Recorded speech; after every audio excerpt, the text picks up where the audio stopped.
in the view of the fight against the economic and social consequences of the crisis, the current crisis.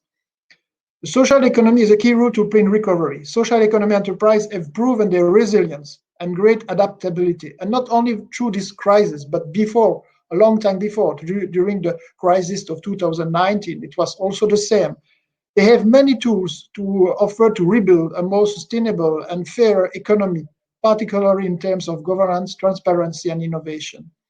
They offer a people-centered approach, and I will come back later with this people-centered approach, which should be at the heart of our political, economic, and social action, including the digital policies of the EU. The digital transition is crucial for social economy enterprise. It offers new tools to support the values and notably inclusiveness, collaboration, particularly governance and democracy. EU institutions and national governments should support action to widespread and facilitate the digital transition of social economy enterprise. This action should focus on providing the right digital infrastructure and encouraging the use of digital technology in social economy. Those were the few ideas that I wanted to share with you, and I look forward to have our discussion later. I give you the floor now, Samuel. Back. Thank you, Alain, for this opening statement. And I give the floor to Cinzia De Rio, representing Group 2 Workers' Union. Please, Cinzia, you have the floor. Microphone, please. Yes, sorry. Grazie, Samuel. Thanks a lot. I think that in the opening statements, we share among us some key concerns and some key approaches. No doubt that digitalization can facilitate interactions between citizens, organizations, and machines, and can enable the use of connected devices in critical contexts, as we have seen, especially during this period, including health, education, manufacturing, transport, circular economy. Digital transition, however, should not mean new social exclusion. Access to technology can be diversified for many reasons, from culture to age, but also for reasons linked to technological infrastructure and the lack of access to appropriate devices for some of the most fragile categories, both from an economic point of view, but also because of some fragilities. Gaps in connectivity remain both across socio-economic groups, including age, income, education, and gender, and across regions, particularly in rural and remote areas, limiting the benefits of digitalization and potentially deepening overall inequalities and social imbalances. We should not forget, however, the features of the social economy and social enterprises. I think Alain already addressed this point. Clear social objectives, participatory governance, non-profit approach, distribution of benefits.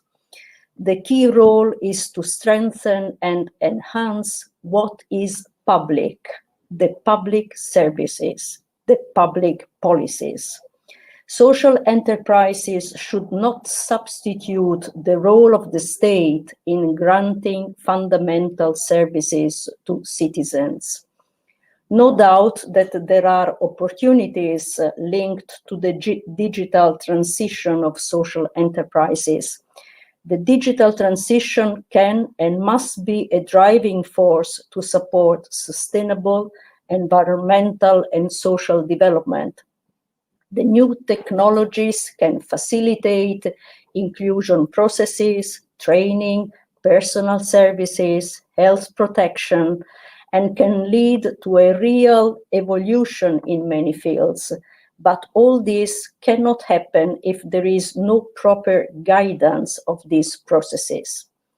Job opportunities, in particular for young people who are more familiar with new technologies and who could find a space for self-fulfillment, linking innovation to solidarity-based projects, this is a real opportunity. The form taken by social economy enterprises may make them ideal for new kinds of digital platform-based entrepreneurship, and in particular for sharing economy activities, given their propensity to actively involve the workers and the users of digital platforms and facilitate wide participation. But a key role has to be played by collective bargaining, collective agreements, in order to guarantee adequate, fair, and protected working conditions in these new forms of work. Social economy actors are increasingly using digital platforms to ensure community engagement and foster collaborations with public and private stakeholders more effectively and efficiently than before. The activity of social enterprises depend on citizens' needs. This is key. Mostly at local level, rooted in the territory. But there are also challenges that we have to take into account. Gaps in connectivity and fragmented infrastructure, as was underlined, upskilling and reskilling, but also training in basic digital skills in order to access social services, which could be essential, such as health and public administrative services. The lack of efficient and systematic knowledge sharing between social innovators and between public authorities, the capacity to respond fastly. In its Global Risks Report 2021, published in January, the World Economic Forum warns that governance responses continue to be outpaced by the speed of digitalization. And this is to be considered when we talk about legislative action, how fast the legislative action can respond to the fast of digitalization processes. So these are my general and introductory remarks. And then, of course, we will enter into the tools and the opportunities, better looking at what can be done. Thank you. Thanks a lot, Cinzia, also for reminding us, among other things, of the peculiar and distinctive characteristics of social enterprises. Now I hand over the microphone to Mira-Maria. Please, Mira-Maria, you have the floor. Thank you. I hope you hear me well. Probably you might hear also my two dogs, who I'm happy to work every day with in my home office. I'm happy to be here with you today at the end of the road to Mannheim, which has really been an eye-opener also for me personally on how much richness and a variety of social economy sector in Europe has. My EESC colleagues made some very important remarks about the social economy developments and the way forward, and also introduced quite well the work that the EESC has been doing in the social economy sector. So I think I will be myself focusing more about on the bridges that we have, especially between the traditional SME sector digitalization and also the social economy digitalization, and what we can learn, especially from the challenges and also the opportunities that we have in the traditional SME sector, where I also work actively. Even in my own country, in Finland, there is not only one social enterprise model or definition, which of course makes the observation and monitoring of this sector quite challenging, and it's the same case all over Europe. However, what is clear despite this is that the issue of the digitalization and the digital transition is really key factor for the success of the social economy enterprises as well, just the same way as it is a key factor for success of any enterprise today. no one can really escape digitalization, even if they are not active in the digital sphere as such. Enterprises still have to take care of the basic issues such as data protection, cybersecurity, etc. We all know that the pandemic was a big accelerator for digitalization in companies. And what is interesting, especially from the Finnish context, is that before the COVID crisis, 1 in 5 Finnish SMEs had not digitalized their operations before the crisis. But what we learned after the crisis, when we did a recent study in Finland, that a majority of companies who have been able to surpass the COVID crisis most successfully, they estimated that one of the essential factors behind their success was really the level of digitalization and the actions on digitalizations that they had done in the company. Here, I believe that the social economy enterprises do not differ that much from the traditional enterprises, as many of them operate in the same markets as any other enterprise. I think social economy enterprises, they need to embrace the use of digital technologies and take up digital business models in order to also stay viable. And here we can get some efficiency gains that can allow the social economy enterprises to invest even more to achieving the greater social good that they are aiming for. But of course, this is not only about efficiency gains and business opportunities. We in the committee believe that while we thrive for the digital transformation of European businesses, be it social or traditional businesses, we should do our best to ensure that the digital well-being economy is as inclusive as possible, allowing workers, consumers, SMEs, large companies, and non-profit economic actors all to benefit alike. Also, the COVID crisis has opened up remote working possibilities where they were not possible before. This new way of working can bring increased possibilities for vulnerable groups to participate in the labor market as well, when they would, for example, not be physically in the position to enter a physical workplace. But at the same time, there are many challenges that we are facing also related to the remote working, especially for those who are in the need for special support. I wanted to still complement a bit the first speech of our in-section president, Mr. Coheur, about the work that is done also in the committee. I wanted to tell you that we have an observatory that is working in the committee. It's been newly created. It's an observatory for digital transition and the single market. And this observatory was actually created with the purpose of providing the European Economic and Social Committee with a flexible horizontal structure to analyze how the digital single market operates and to identify shortcomings and obstacles and to propose solutions. And this observatory is working closely with the 2 other EESC observatories, which are the Observatory on Sustainable Development and on Labor Market. And this is for the purpose so that we could cover all these 3 transitions, the digital, green, and social transition, in a coherent and transversal way. And the main mission of the observatory is to fight against the fragmentation of the digital single market. We believe that the European organized civil society has a shared responsibility for actively participating in the development and regulation of this digital transformation, and creating this observatory also gives us a good platform to do this. Now, I'm very much looking forward to delve more into those topics, those challenges and opportunities, and the tools also that are needed for this digital transformation in the social economy sector. But for now, I will give the floor then for the next speaker, Jeanne. Thank you. Thanks a lot, Mira-Maria, and thanks to all the panelists for this meaningful first exchange, and also for respecting the times to the second.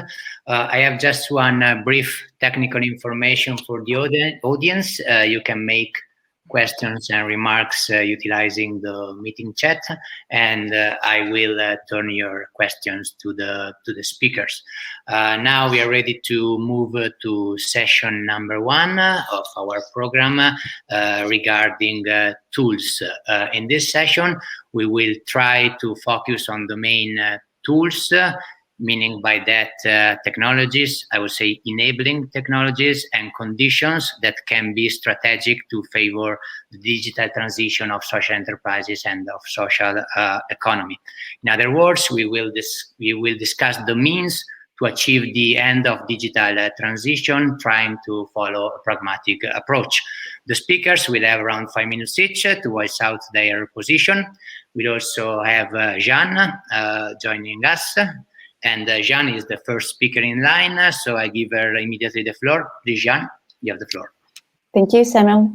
I can only support what my co-speakers explained before concerning what is at stake for European social economy, generally for the global social, environmental, and digital European transition.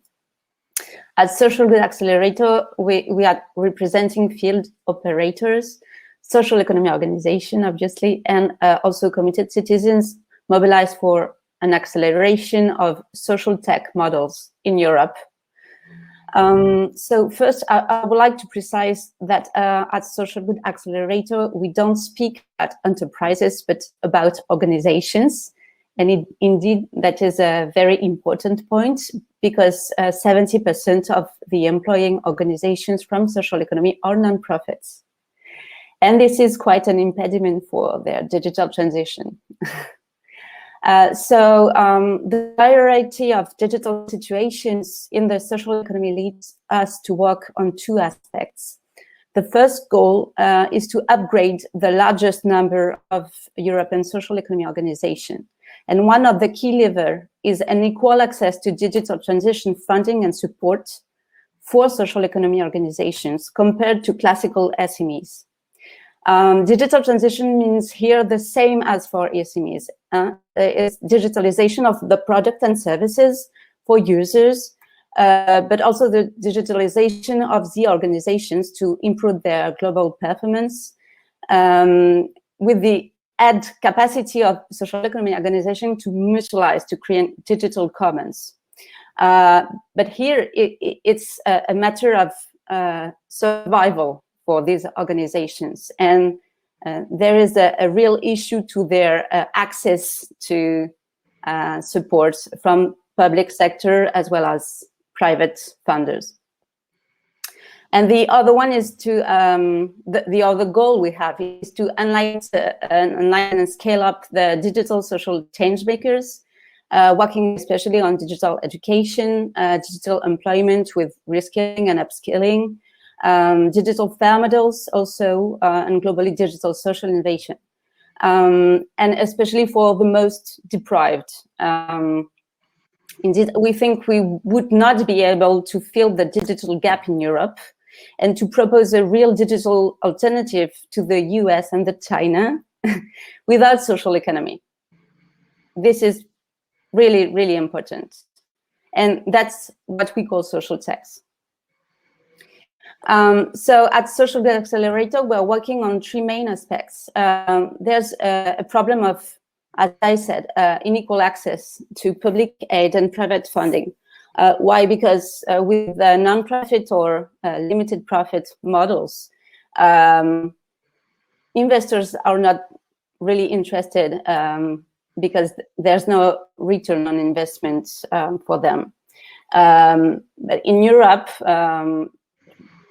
worldwide, the innovation models are pretty based on equity, for example.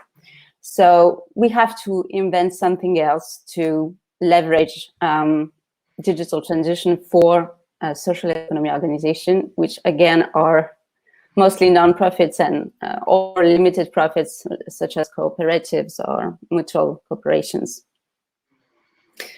There's also an issue with the design of public support. For example, in France, I'm French, so sorry for my narrow point of view sometimes, but we have this really illustrative example. We have a digital pass for SMEs, but to be eligible for that, you have to be registered in the Chamber of Commerce and Industry. So you do not have access to this pass if you're a non-profit. So maybe there's a way by European regulation to guarantee this equal access to public support. There's also a cultural problem for philanthropists or impact investors who are mostly funding projects and not structural change or structural investments. And as we know, digitalization is mainly about the structure and change management. So that's an issue. There's also an issue with the culture of social economy, and most of the organization we question in our study, you spoke about Samuel in introduction, is that they are willing to work with tech providers that respect their values and are compatible with their values. So we really have also to develop social tech models to propose this alternative, open source models, open data models. A cooperative platform cooperativism is a pretty good example also. So there's also this problem. They basically don't want to work with the GAFAM even if they do not have the choice for the moment. And also there's a skills problem. So yeah, we have this problem of basic digital competences, and we have also maybe a problem of definition of what can be a digital job within social economy, because you have some particularity, especially because the public is not the same as on the wide markets.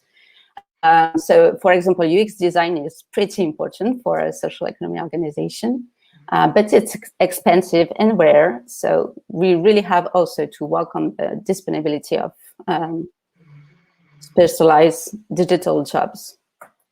And about technology, of course, but I think Cinzia already mentioned them. The ones that are the most requested, by social economy organization or open source, open data platforms. Or so, it's again this model of mutualization and cooperativism that works. And also, of course, the platform, because it facilitates relationship and exchange and community organizing in Europe, what we lack a lot in European social economy, and at Social Good Accelerator, we are trying to improve that.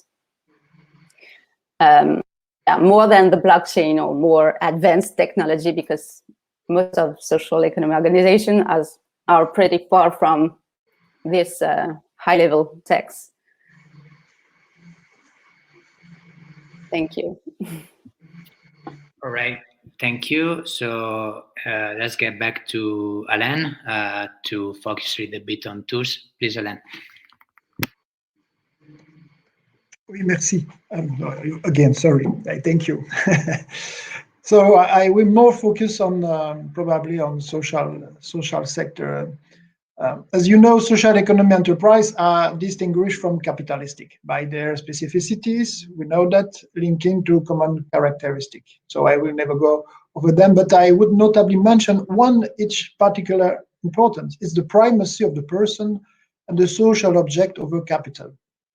The relation with the person and in the social economy enterprise or organization, for me it's okay to use organization also. It's essential, and it will be particularly impacted by the development of new technologies.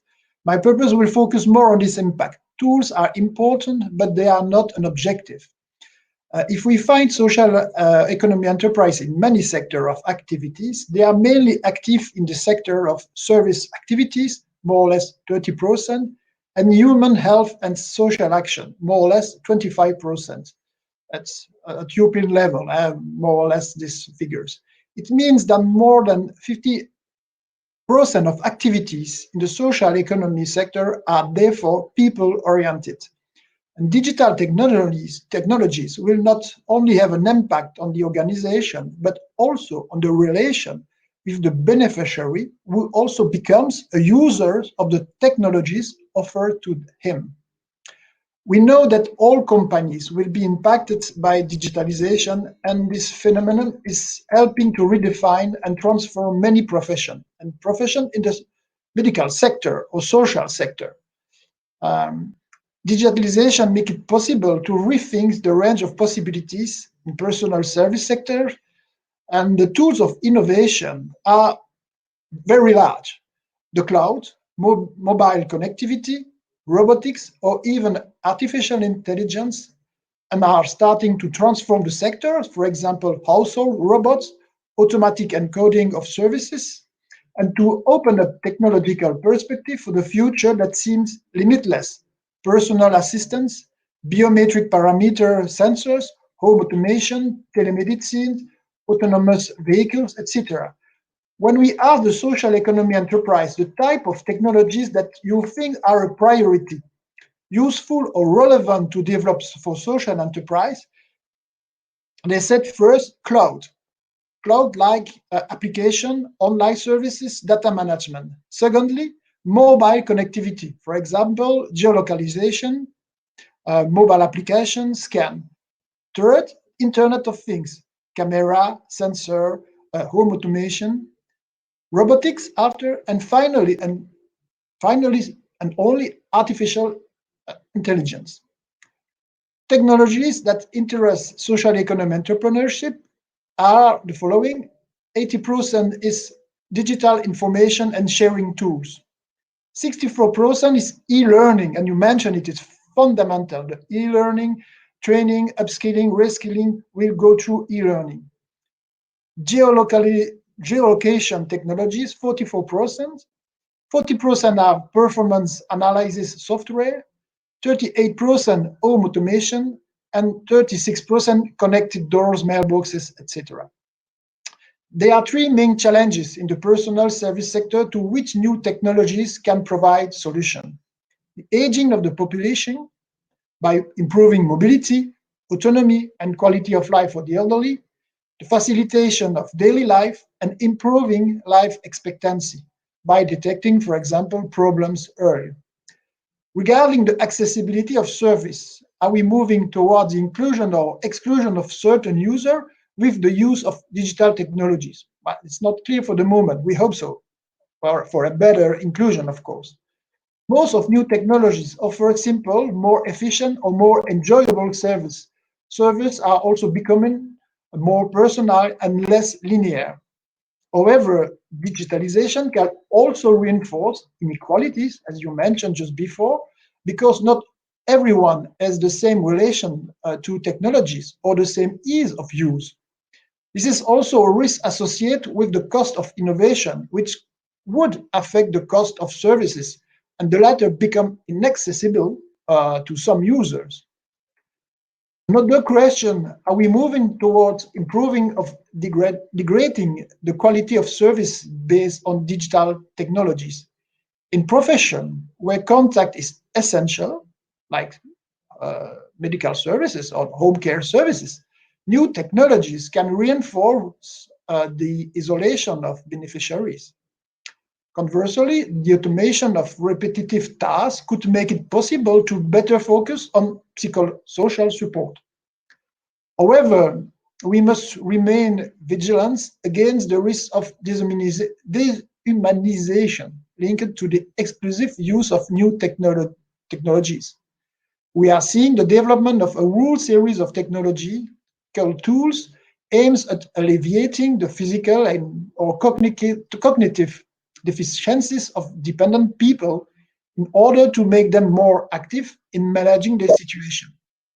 This innovation could, however, make some people unfamiliar with these devices even more dependent. The monitoring via apps, detector, camera is not necessarily synonymous with well-being. There is therefore a debate between the possibilities of increasing autonomy or alienation of user with regard to the technological device.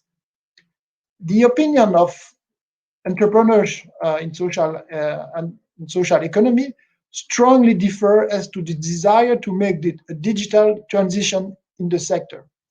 Some believe that a more intensive use of digital technology is an absolute priority, between 34 and 38%, while 42% do not grant the status of priority objective to the technological transition.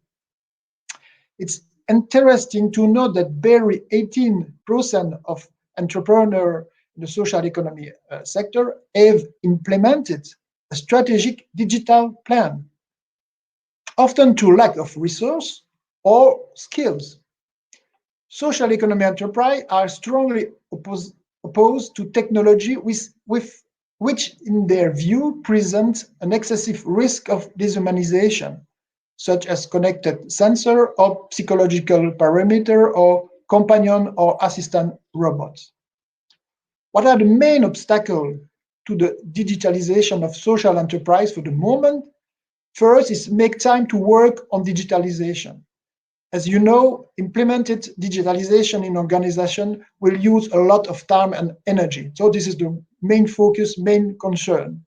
Secondly, is the technological skills in-house.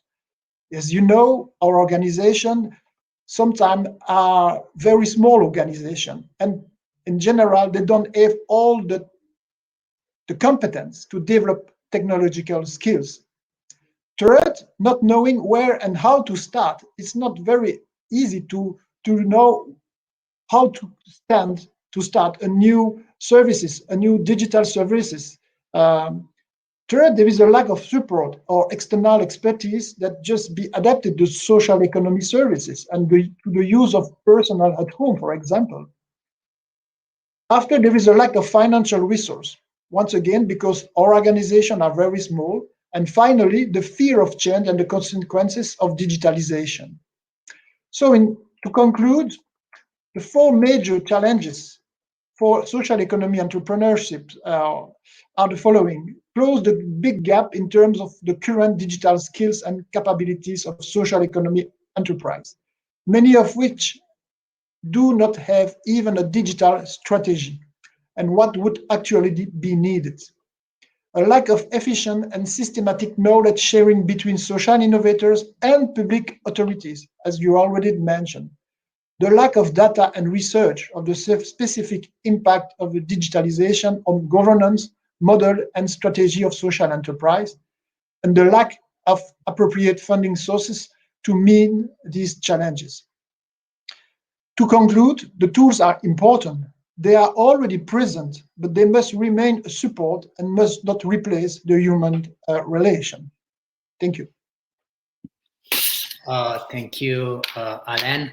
Following your line of reasoning, I'm happy to quote a survey carried out by Social Good Accelerator, the think tank of Jeanne. According to this survey, 91% of social enterprises, or we better say organizations, are interested in improving their internal digital skills, and that is not surprising. However, at the same time, the survey underlines that one of the obstacles to digital transition for social economy organization is that people within such organizations are worried that excessive digitalization may distort the quality of their social impact. Now, my feeling is that in order to be really successful in digital transition, social organizations will need to be able to reconcile their human-centered approach, as you said, Alain, and the opportunities related to new technologies. This is one of the main challenges.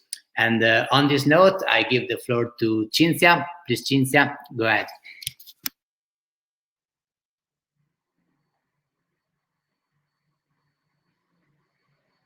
Microphone, please.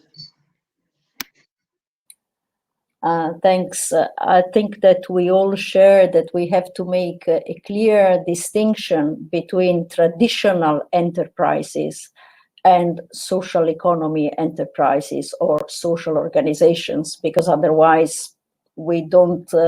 We have different objectives, and this is at the heart of our discussion here. We know that at European level, listening to Jeanne and also what you said, the human-centered approach, I mean, if we look at also not only European Commission studies, but OECD studies also on this area, looking at the development of social economy, also only from the perspective of the economic development and employment opportunities in this area. I think that it was difficult at European level, it's still difficult to have a common approach on the criteria, a common definition of the social economy. But it is clear, and it is clear also in order to access to European funding, we will discuss in the third panel about this. It is clear that social organization or social economy enterprises have some criteria to respect, and these criteria are social objectives, and this is clear in the documents of the Commission. Social objectives, participatory governance of these economic entities, distribution of benefits. As Jeanne was saying, most of them are non-profit, which means reinvesting profits in social projects. This makes the difference with private traditional enterprises, reinvesting profits in social projects. And therefore, this has to be at the heart of our discussion, because we are on different levels. How we get rid of the obstacles, as Alain said, I fully agree with the list of problems that we face, and how we facilitate access to funding, but also in general to the organization and to the activity. You have said, and we fully support from the trade union point of view, that we need support policies to help skills level of the staff, because somewhere we know very well in Italy, but we know in several countries, in particular in the south of Europe, we more or less have the same structure of cooperatives, and which is very developed and so on. We lack skills at local level, at territorial level of the staff dealing with these small entities, because we are talking about small entities whose added value is really the link with the citizens, that they are there to look at the needs of the citizens and react. So we need support policies, public support policies for skills level, for increasing the skills level of staff and technological innovation.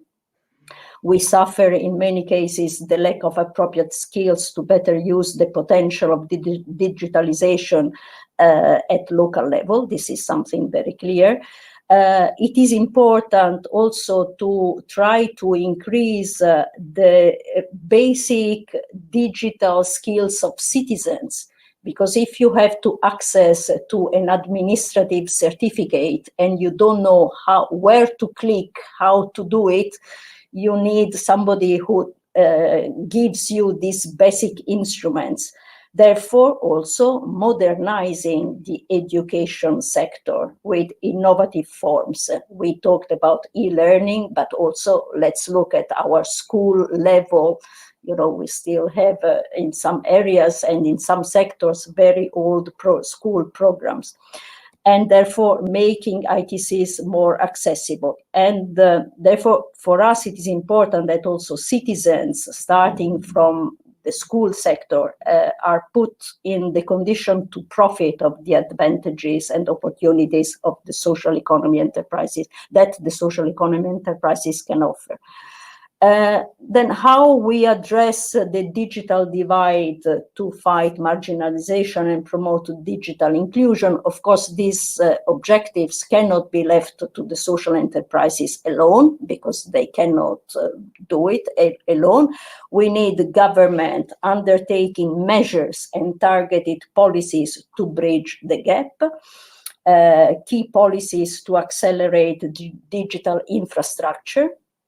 And in some cases, we are talking about basic digital infrastructure at territorial level.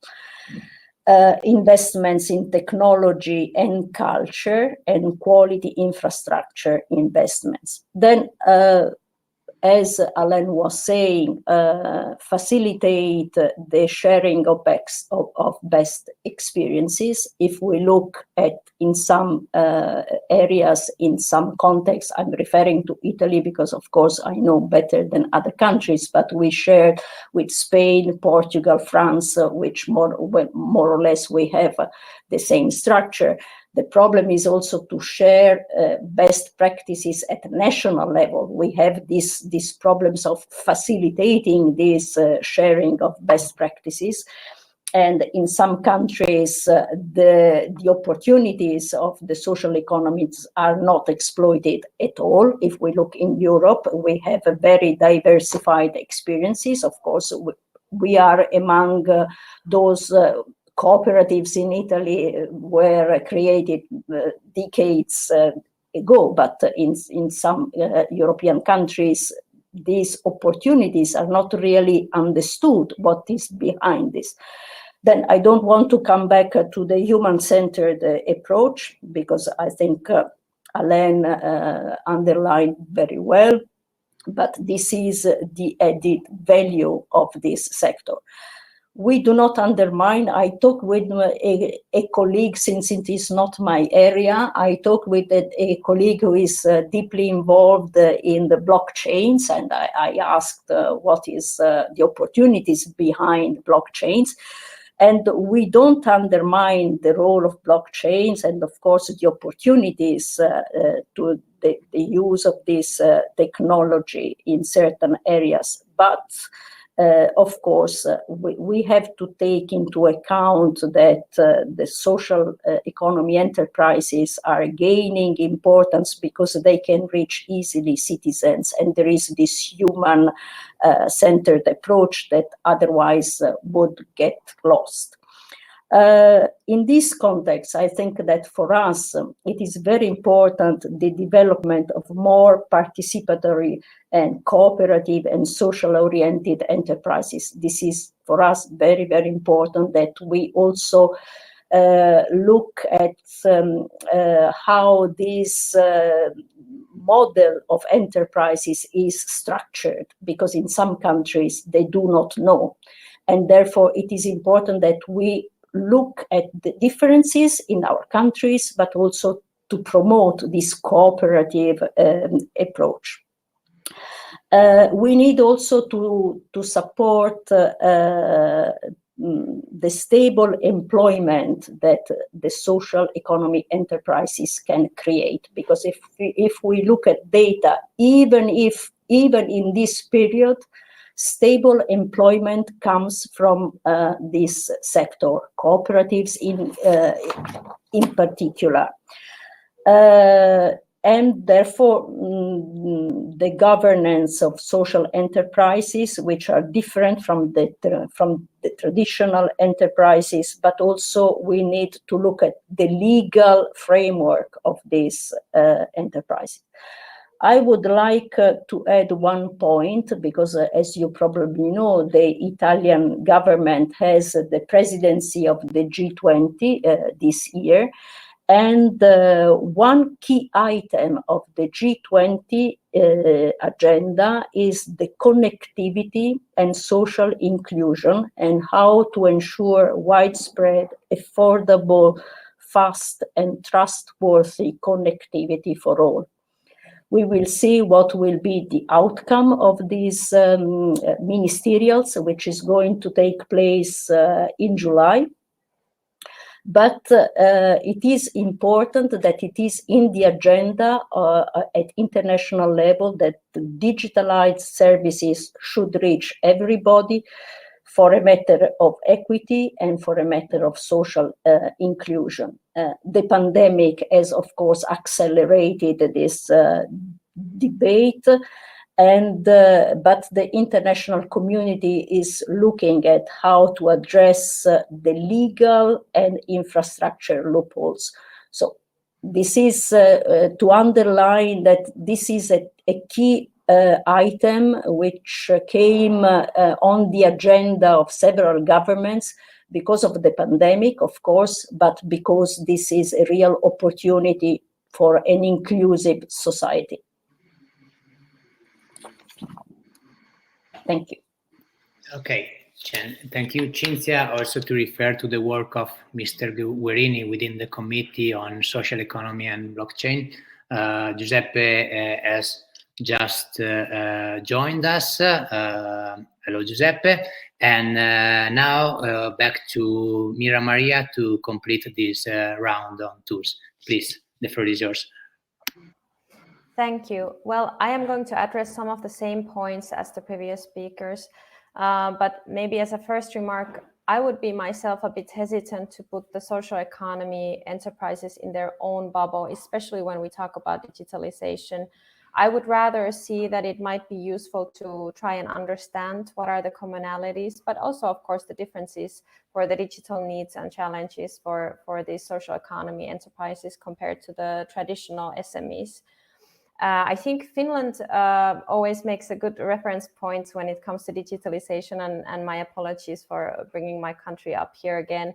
We have been #1 in the digital performance index, the DESI index, for many years in a row. So therefore, I find my own country's example very interesting. When we have surveyed the bottlenecks of digitalization in SMEs, which I believe are to a large extent similar to the social economy enterprises, and therefore I raise it up here, the most important bottleneck has been that there is a lack of understanding which kind of digital investments are needed in the enterprises. And this is reflected also in the difficulty in procurement. Enterprises are struggling to decide what kind of digital purchases they should make, what kind of investments on technologies, which software they should make. And I believe the same goes for the social economy enterprises. They really need support in understanding what are the best digital tools to support their operation and social goals. And I believe Alain also touched upon this point in his remarks. Also, another big bottleneck is, of course, the available finance and funding to make the digital investments, but perhaps we will go there a bit later when we talk about the public policies. However, I would like to go back to what Jeanne and Cinzia mentioned about digital skills, because this cannot be emphasized too much. One of the most important challenges that the social economy enterprises, but also, of course, SMEs in general have is, of course, the lack of digital skills. Also, another example from the Finnish SME sector, 80% of the Finnish SMEs, they use basic digital tools in their daily operations. But then the integration of modern digital technologies, such as, for example, artificial intelligence, the Internet of Things, robotics, etc., it still remains very challenging. And I believe that it's the same situation in the social economy enterprises. So the basic tools, basic digital tools are somewhat covered. However, the challenge remains in this front technology. And what we have noticed also in the SME sector is that, especially in the micro companies, the skills and the understanding of the business owner himself or herself and the management is closely linked to the level of the take-up and the successful take-up of digitalization in the enterprise in question. And I think social economy enterprises are also often small, and although they don't have necessarily the same management model or the ownership model as a traditional company, I think it is highly important to also notice this this factor that actually the management itself plays a very big part, is an indicator to the further digitalization of the enterprise. So therefore, whenever we provide training or support for these enterprises for the use of the digital tools and technologies, we should not only target employees, but also the management of the enterprises, as they are the ones determining the direction, the speed, and the scope of digital opportunities in these enterprises. And then about the access to technology, these digital investments and the technological investments, the costs for them can be quite high. And therefore, the reaction can be a bit hesitant whether this kind of high cost investment can be made. And the positive outcomes of these investments are also, on the other hand, maybe seen and perceived a bit later. So they come after a while the investment has been made. So I think here it is important to show and share experiences of the benefits that digitalization has had on peer enterprises, peer social economy enterprises, and I believe that there is also a role for the institutions for this, to facilitate this experience sharing. And also about the price of technology, I think during the past 20 years, the cost for digital technologies and software has become significantly cheaper. However, social economy enterprises still need support in having the means to purchase and use this technology. And I would like to here especially mention the testing environments. We have the European Digital Innovation Hubs that are being created and built at this very moment, that are funded by the Digital Europe program.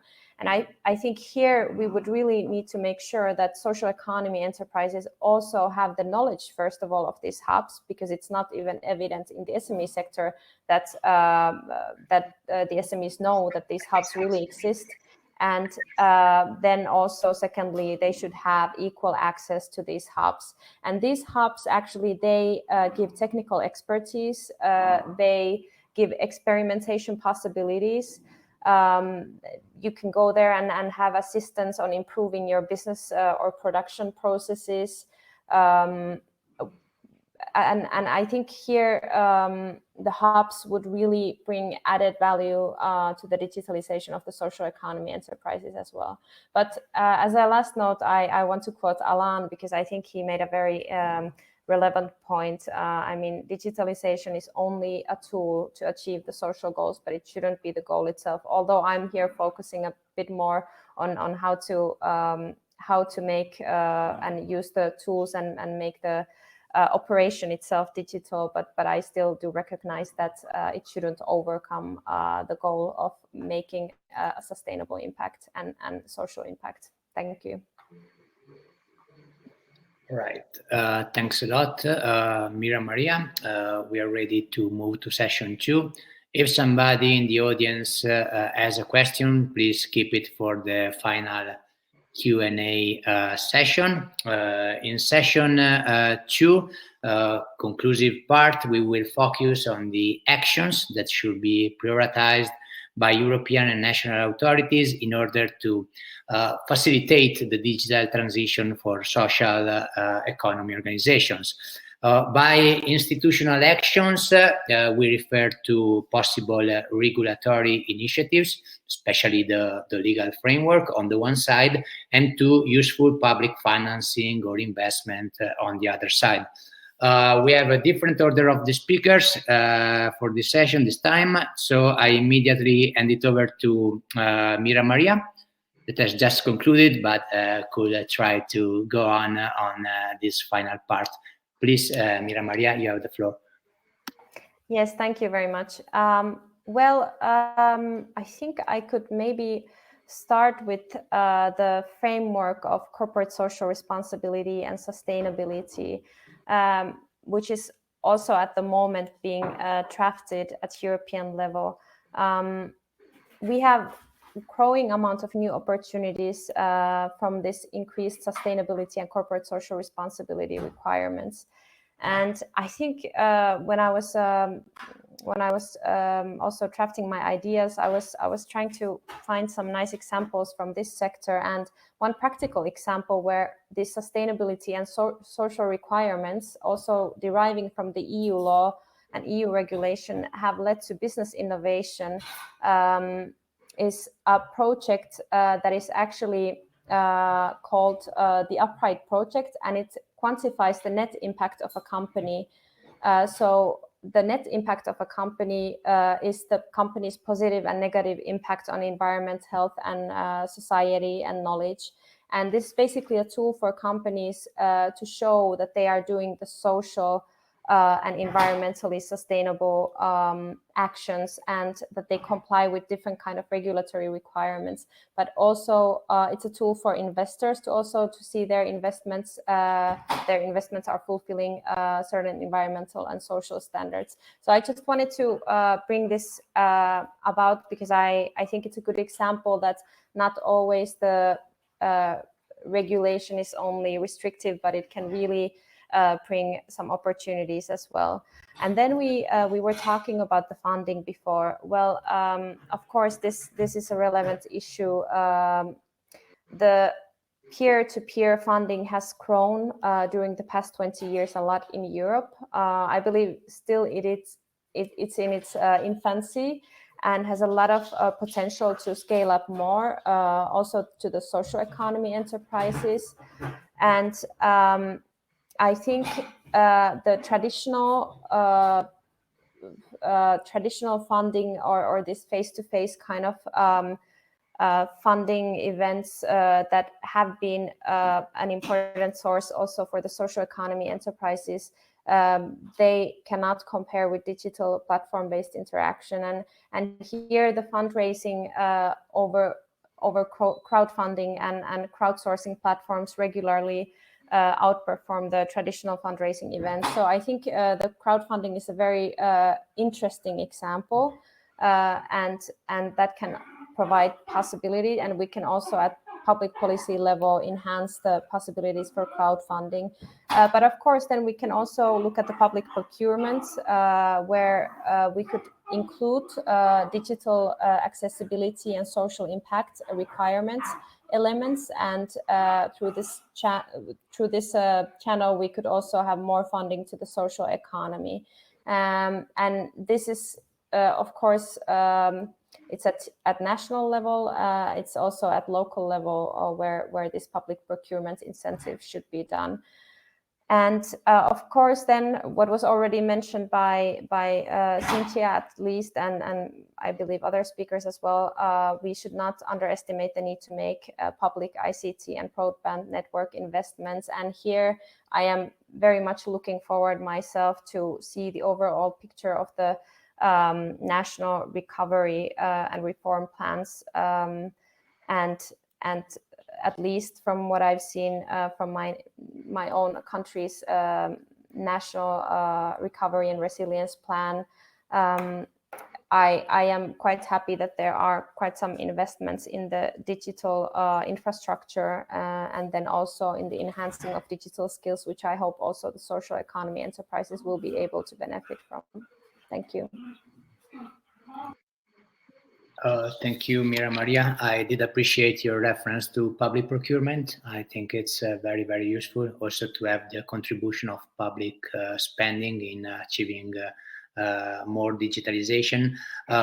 It opens, however, a question, the development of skills within public administration in organizing and developing public procurements. And that was the case for the 2014 directives, when they tried to incorporate environmental and social objectives into the directives. One of the main obstacles was the development of skills within public administration to really embrace and develop these new tools, because of course within public administration you tend to follow the old secure way, and developing new approaches can become difficult. And once again, we need to empower people and invest on people to achieve good results also inside the public administration. On this note, I give back the floor to, let's see here, Cinzia, please. Grazie, Samuel. Yes, here in this session, we have to look at the regulatory actions, legislation, public funding at European level and national level, because as Mira-Maria was saying, there is a strict link with the national recovery and resilience plans that we are discussing, that have been presented by member states, and therefore, so the first thing is the European legislation and regulations on digital services and those in the digital markets presented by the European Commission at the end of last year respond to several new challenges of the digital transition. I think that we have to look at this framework legislation in a positive way. Then a fundamental role will be played by access to the resources to the next generation EU, as we were pointing out, which includes chapters dedicated to digital transition, although the EU regulation does not yet indicate a structured verification system that is fundamental for a real relaunch of the sector. Also, the program Invest EU is another program which can be a source of financing to facilitate the digital transition. But we have underlined in our opinion, in the different opinion, but also the last one with Guerini as a rapporteur, that we need to facilitate the access to this funding for social economy enterprises. The procedures are very complicated for small enterprises. It's very difficult to follow and to understand and to see how to access to this funding, especially if we think that we are talking about small enterprises at local level who lack information, and also the problem that, as Samuel was saying, the local authorities do not know much about how to access and help the enterprises to access these fundings. So this is something that we have underlined. Let's keep in mind that the Commission will finalize the action plan for the social economy in the second half of this year. So we will see which instruments and which tools also from the Commission will come.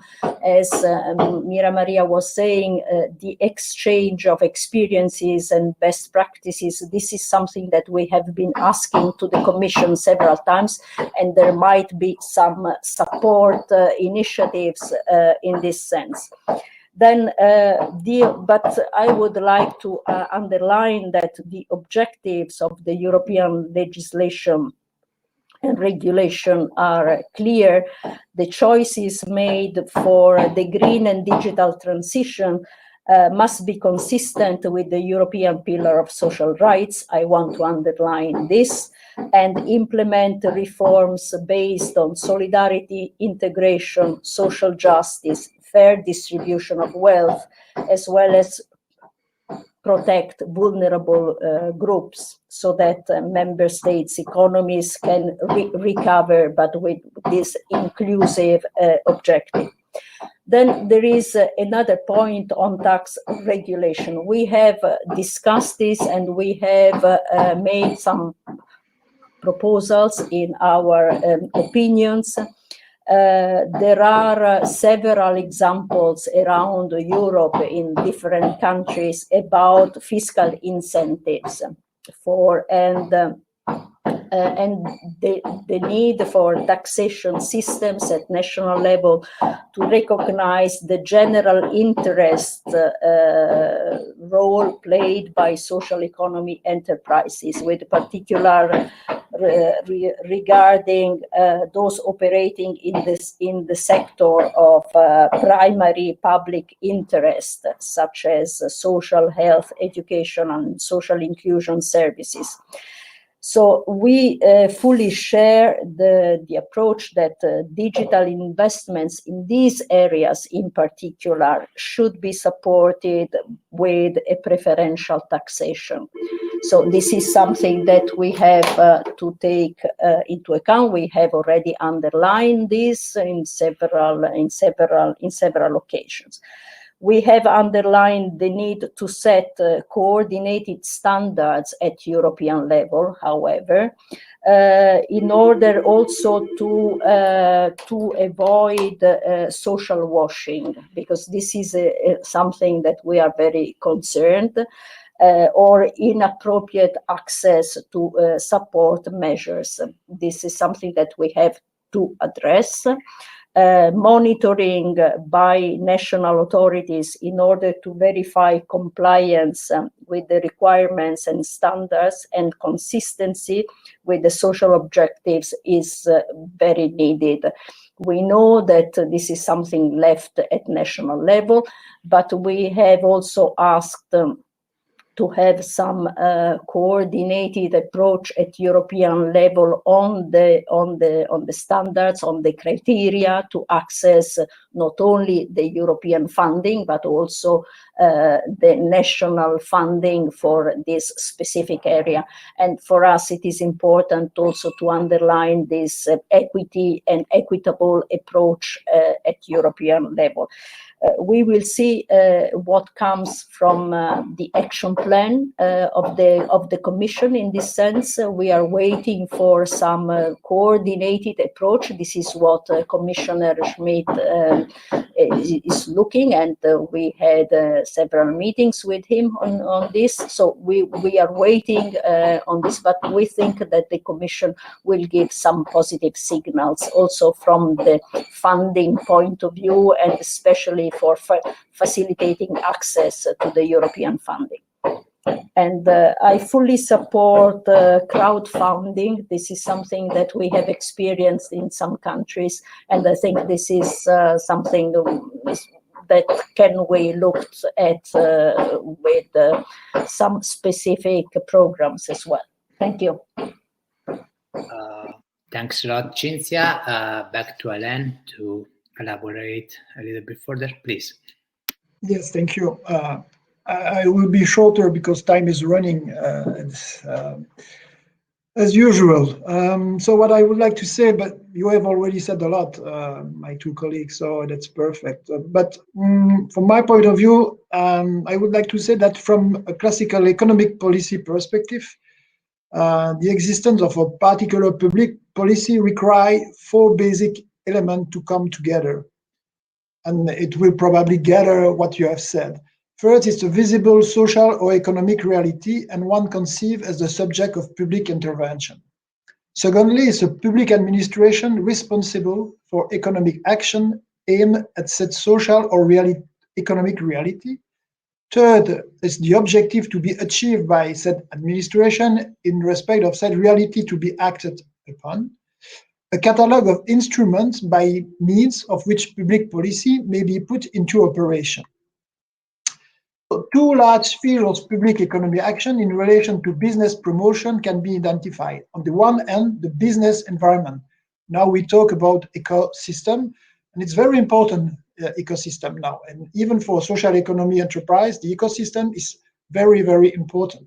On the other hand, you have entrepreneurial competitiveness. The creation and development of enterprise and social economy enterprise require favorable external conditions, that is, environmental, institutional, and cultural framework which favor the emergence. And there are 5 dimensions for me. The public policy and regulation, for example, the legislation on an economic sector and social economic enterprise. At European level, for the moment, as you know, there is no legal framework for social economy organization. And there is only a few countries who have national legislation specifically dedicated to the social economy organization. You have Spain, Portugal, France, Italy, and after it's more Belgium, of course, Luxembourg, it's quite new in Luxembourg, 4 years, yes. So this is very important, so that we have to encourage the development of national legislation. It's very important. Secondly, it's a cognitive condition. It means that including awareness, social attitude to entrepreneurship and recognition of its social value. It's not clear that for the moment, social economy at all our country is recognized for its social values as such. Because when I say social value, I would like to say that the enterprise that we are developing, it's not focused on social activity. Enterprise means that we are active on different sector of activities. For example, bank, insurance, agriculture sector. And in general, we don't know that such a bank or insurance are part of the social economy activities or social economy actor. So we need this recognition in general. As you mentioned, entrepreneurial skills, it's very important, including the existence of information center. In Europe, for example, there is for the moment a few universities, and I know in France, Belgium, Italy, who has a faculty specific dedicated for social economy enterprise. So we need to develop this this capacity of training young entrepreneurship through university. You have mentioned it's very important, the financial support for entrepreneur. It's very important. We don't know yet with the recovery plan if social economy actor will be earned market in the national recovery plan. I'm not sure. I know for Spain it's clear, and they probably will receive a lot of money for that. But it's the only country that I know that for the moment it's earned market for the recovery plan. And 5 is the technical support for entrepreneurship, such as technical assistance, research, etc. It's very important to develop for our organization external technical support because we don't have all the information. So the public authorities is very important. They set the priorities and frame the support for private initiative because we still a private initiative in favor, of course, for digital economy and technology. Implementing a real digital development policy based on the quality of its infrastructure, guaranteeing very high-speed access through the territory. It's not for our organization, it's for all the organizations that we need territory that have a development of strong infrastructure. It's very important. It is the role of the public authorities to give that for the social economy sector. And digital skills need to be developed from an early age and throughout life. It's not just for young entrepreneurship. You have also people more older that also need to redefine their professional life, and that to have, I would like to say, a training specifically dedicated for this kind of person is very important. Acquisition of technological skills is not for young people. And the adoption of essential entrepreneurial behavior of the mastery of digital challenges and tools is very important for the future. And we need that when we talk about development of technologies. Yes, thank you. Thank you, Alain. Back to Jeanne to finalize the session, please. Thank you, Samuel. Thank you to you all. I can only support all what you said and focus on our policy paper because we deposited a policy paper within the consultation of the European Commission about this action plan for social economy.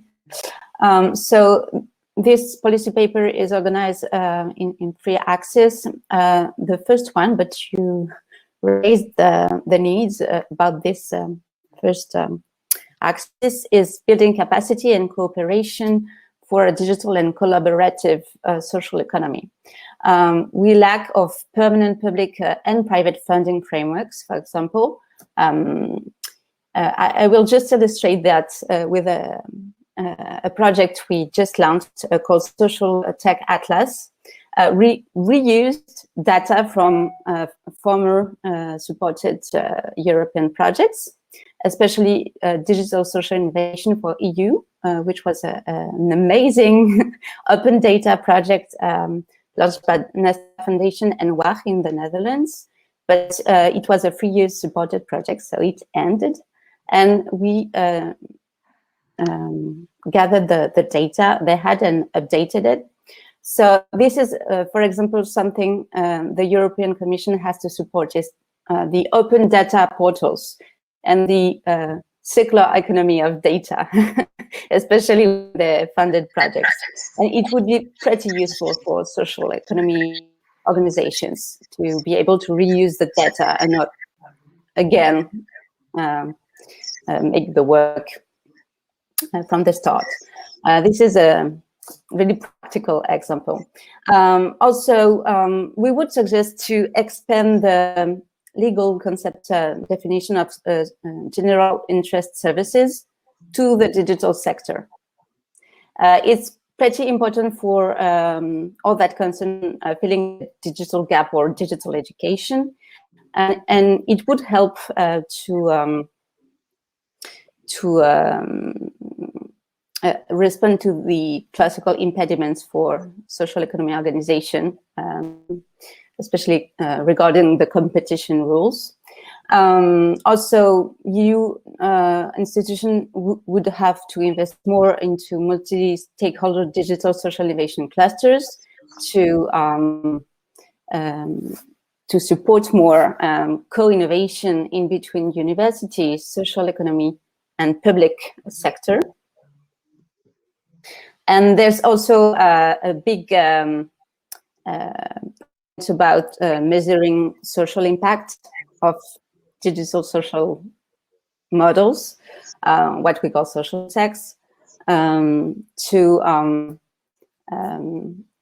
again, to support the need of scaling up these models and reach the goals, the UN Sustainable Development Goals, but also the EU green goals and social goals.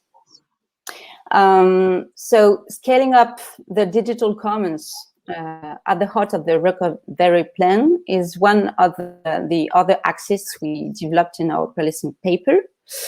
And for example, the open data portals, but also maybe the tech standards, including social, ethical, and alternative economic models would be pretty helpful. And finally, because we are nearly out of time, of course, the upscaling parts with just 3 points. They identified the digital skills and trainings useful for the digital upgrade of social economy. Also co-invest into digital mediation jobs and social digital enterprise that help to reduce this digital gap and reskill unemployed persons. Ensure that inclusion and diversity criteria are introduced into the European policy and encourage the development of social economy organizations that foster the inclusiveness of digital models with the matter of accessibility.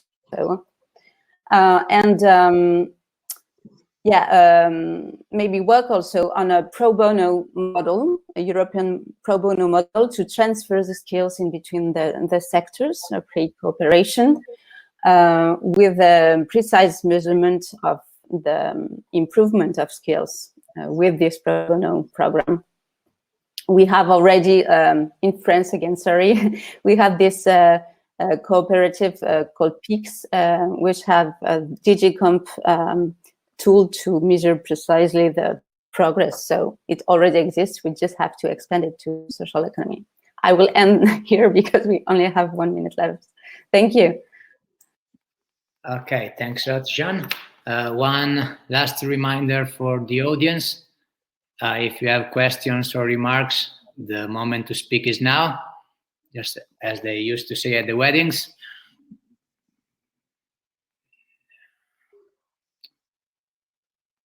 It doesn't seem to be the case, so I try to draw some conclusions, summarizing some of the things we have debated this morning.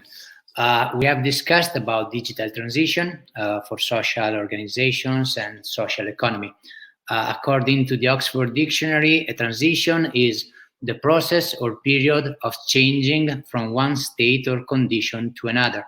In other words, a transition is a path to move from a condition, a given condition, to another, hopefully a better one. In order to successfully complete their digital transition, I think that social organizations will need some favoring conditions, which I have summarized into 3 key concepts. First, accessibility to the necessary infrastructure, first, and enabling technologies, second. Talking about infrastructures, broadband connection is a necessary and crucial precondition, as it has been highlighted by Cinzia. Both the EU and national states have already invested a lot in broadband with excellent results, I would say. But the remaining challenge, as you said, is to cover all the EU areas, including rural areas and less favored regions. In this way, broadband connection becomes almost a tool of social cohesion, I would say.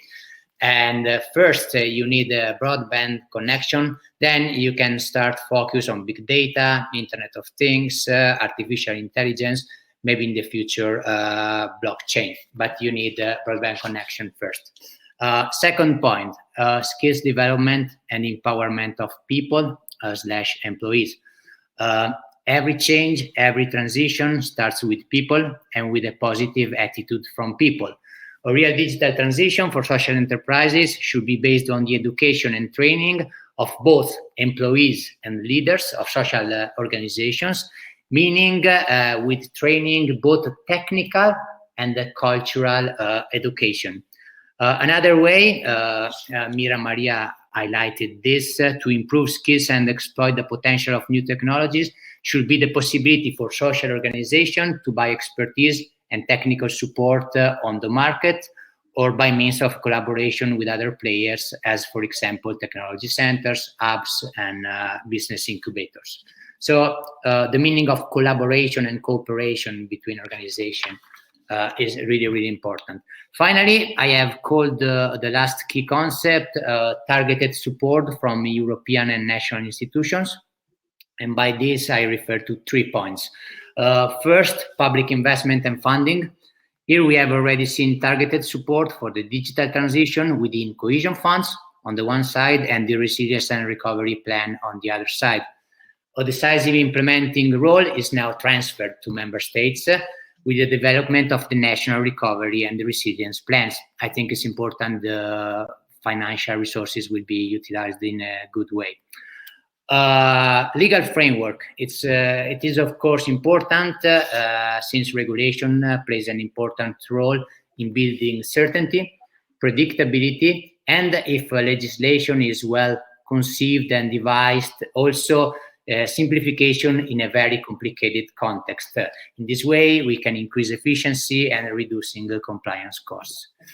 I had the opportunity, alongside with Mr. Guerini, to analyze the legislative proposal of the European Commission on the European data governance. And my feeling was that we are working in the right direction to support also small and micro enterprises and social economy players as well in finally achieving digitalization. It's a long shot. There are a lot of obstacles and constraints, but I think there is also the opportunity to work very effectively. Finally, and I really conclude, taxation.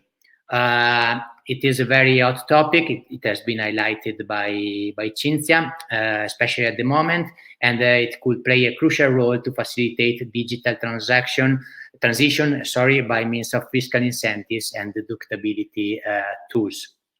The Commission reform of corporate taxation presented last week, communication titled Taxation for the 21st Century, I think will be the most relevant venue also for social enterprises to work on the matter of digitalization, asking for a specific recognition and legal treatment that is able to recognize, one, the peculiar characteristics of social organizations, their peculiar objectives, and their peculiar roles and positive social impact. On this note, I would say we conclude our webinar. Thanks again to the speakers, to our panelists. They have been excellent. Under different circumstances, I would call for a round of applause, but we can have just a virtual one. They all brought a really meaningful contribution. Thanks a lot to the audience for the time they have spent with us, and let's hope to meet in person for the next edition. Thanks a lot and good afternoon. Thank you too. Grazie Samuel, Thanks to the President. Grazie mille. Thanks a lot, grazie a tutti. Grazie, ciao, ciao, bye bye, thank you. Ciao, thank you too.